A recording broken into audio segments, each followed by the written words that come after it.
దేవుని నామానికి స్తోత్రం కలుగును గాక. ప్రభువైన యేసుక్రీస్తు నామములో జ్ఞానవాక్కు కార్యక్రమానికి పరిశుద్ధాత్మ తండ్రి మీకు స్వాగతాన్ని తెలియజేస్తూ ఉన్నారు. ప్రియులరా, చదువుకుందాము. సామెతల గ్రంథము 2వ అధ్యాయము. మరి భక్తుడైన సొలొమోను ఈ రీతిగా మనకి సెలవిస్తూ ఉన్నాడు. నా మాటలు విని ఎడల నీవు సజ్జనుల మార్గమందు నడుచుకుందువు. చిన్న ప్రార్థన చేసుకుందాం. పరిశుద్ధాత్మ తండ్రి మీకు వందనాలు. చదవబడిన వాక్య భాగం ద్వారా నీ ప్రజలను దర్శించి బలపరిచి దివ్యమైన పరలోకపు వర్తమానం విడుదల చేసి మహిమ పొందమని యేసు నామములో ప్రార్థించి అడిగి వేడుకుంటున్నాం తండ్రి, ఆమేన్. ప్రియులారా, నా మాటలు వినిన ఎడల నీవు సజ్జనుల మార్గమునందు నడుచుకుందువు. మరి పరలోకముందున్న తండ్రి, మరి మన పిల్లలు ఏ రీతిగా మన మాటలు వినాలని కోరుకుంటామో దేవుడు కూడా మనమందరం కూడా ఆయన మాటలు వినాలని కోరుకుంటా ఉన్నాడు. నా మాటలు వినిన ఎడల ఏమంటున్నాడు? నీవు బ్రతుకుతావు అంటున్నాడు. నువ్వు సజ్జనుల మార్గమందు నడుచుకుందువు అంటున్నాడు. కాబట్టి లోకముల మనుషులందరినీ 2 గుంపులుగా చేశాడు దేవుడు. ఒకళ్ళేమో సజ్జనులు, ఇంకొకళ్ళేమో దుర్జనులు. మరి ఈ సజ్జనులైన దుర్జనులైన ఎవరి దగ్గర నుండి వచ్చారు అంటే దేవుడి దగ్గర నుండే వచ్చారు. దేవుడి దగ్గర నుండి వచ్చినప్పుడు వారు భూమి మీద మంచిగానే పుట్టారు, కానీ సహవాసం ఏం చేసిందంటే మనుషుల్ని సజ్జనులుగా చేసింది. కొంతమందినేమో దుర్జనులతో సహవాసం చేస్తే దుర్జనులు అయిపోయారు. అయితే నువ్వు నా మాట వింటే నువ్వు సజ్జనుల మార్గమందు నడుచుకుంటావు. కాబట్టి 2 గుంపులు ఉన్నారు. నువ్వు ఏ గుంపుని ఫాలో అవుతావో అది నీకే అప్పచెప్తున్నాడు. నువ్వు మరి సజ్జనుల మార్గమందు నడుచుకుంటే బ్రతుకుదువు అంటున్నాడు. సజ్జనుల మార్గమందు నా మాటలు వినిన ఎడల నీవు సజ్జనుల మార్గమందు నడుచుకుందువు. మరి సజ్జనుల మార్గంలోకి వెళ్తే ఏముంటుందంటే, సజ్జనుడు తన మంచి ధననిధిలో నుండి సద్విషయములు బయటికి తీయునని వాక్యములు సెలవిస్తూ ఉంది. మంచి వాళ్ళ దగ్గర మంచి విషయాలు ఉంటాయి. ఆ మంచి విషయాలు నువ్వు నేర్చుకోవచ్చు. చెడ్డవారి దగ్గరికి వెళ్ళిపోయావనుకోండి, మరి మన పెద్దవాళ్ళు కూడా చెప్తూ ఉంటారు కదా, ఏమని అంటే 6 నెలలు సహవాసం చేస్తే అంట వాళ్ళు వీళ్ళు అవుతారంట, వీళ్ళు వాళ్ళు అవుతారంట.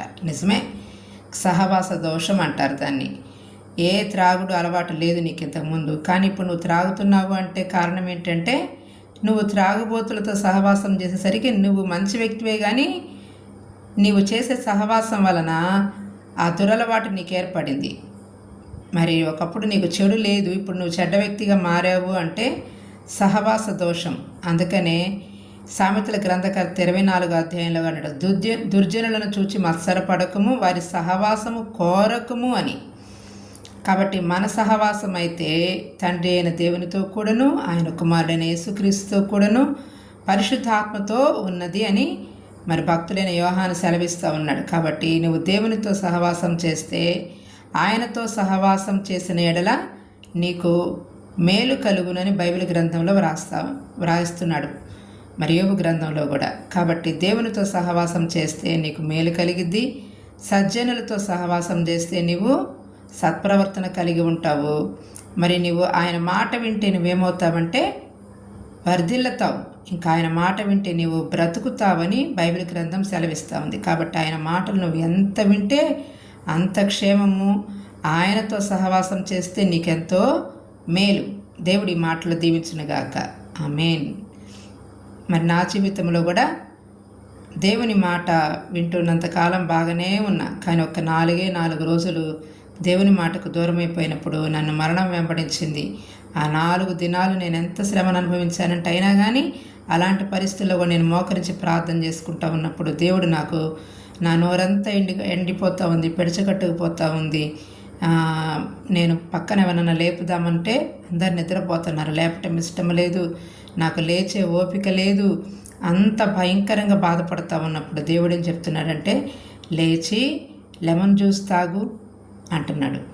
నేను లేచి ఒక లెమన్ తీసుకొని ఆ వాటర్లో వేసుకొని తాగినప్పుడు నాకు కొంత శక్తి వచ్చిందనమాట. ఆ సమయంలో ఆ సలహా కేవలం దేవుడే నా అంతరంగంలో నుండి నాకు ఇచ్చాడు. కాబట్టి ప్రియులారా, ఆయన ఉపదేశం వింటే మనకు మేలు కలిగిద్ది. ఆయన మాట వింటే మనం బ్రతుకుతాం. నిజంగానే ఆ తెల్లవారుజామున నా ప్రాణం పోవలసిన టైంలో నాకు ఆ మాట వినపడింది. దేవుడు అంటే మనం గొంతుక దప్పికపోతుంది, ఏమంటారు, నాలుక తడారిపోతుంది. మరి అలాంటి సమయంలో నన్ను ఆదుకునే వాళ్ళు ఎవ్వరు లేరు. ఉన్నప్పటికీ నాకు ప్రక్కన రూమ్లో ఉన్నారు, నిద్రపోతూ ఉన్నారు. నేను లేపలేని పరిస్థితి. మరి కాబట్టి అలాంటి పరిస్థితులు ఆయన నాకు ఆ చిన్న సలహా ఇచ్చి చిన్న మాట చెప్పాడు. మనం ఆయన మాట వింటే నిజంగా బ్రతుకుతామండి. ఆ రోజు నేను అది తాగబట్టే బ్రతికాను. తర్వాత హాస్పిటల్కి వెళ్ళటం అనేది తర్వాత ప్రాసెస్లో జరిగింది. కానీ ఆయన మాట వింటే మనం ఎప్పుడు కూడా బ్రతుకుతూనే ఉంటాం. మరి దేవుడు కూడా ఈ జ్ఞానవాక్కు కార్యక్రమాన్ని ఆపొద్దు అని చెప్పాడు. కాబట్టి ఇక నుంచి ప్రతినిత్యం కూడా జ్ఞానవాక్కు కార్యక్రమము షార్ట్గా మన మధ్యలోకి గ్రూప్లోకి వీడియో వస్తుంది, యూట్యూబ్లో కూడా వీడియో వస్తుంది. దేవుడి మాటలు దీవించునుగాక. నా కోసం మరి నా ఆరోగ్యం కోసం ఖచ్చితంగా అందరూ కూడా బలంగా ప్రార్థన చేయవలసిందిగా కోరుతున్నా. May God bless you all. చిన్న ప్రార్థన చేసుకుందాం. పరిశుద్ధాత్మ తండ్రి, మీకు వందనాలు స్తోత్రాలు చెల్లిస్తూ ఉన్నాం. నా తండ్రి, ఇంతవరకు మీరు మాతో మాట్లాడిన విధానాన్ని బట్టి మీకు వందనాలు స్తోత్రాలు చెల్లిస్తూ ఉన్నాం. డాడీ, దీవించండి, ఆశీర్వదించండి. బలహీనమైన మీరు బలపరిచారు. మీకు వందనాలు స్తోత్రాలు చెల్లిస్తూ ఈ దిన దీవెనలతో నింపమని యేసు నామములో ప్రార్థిస్తున్నాం తండ్రి. ఆమేన్.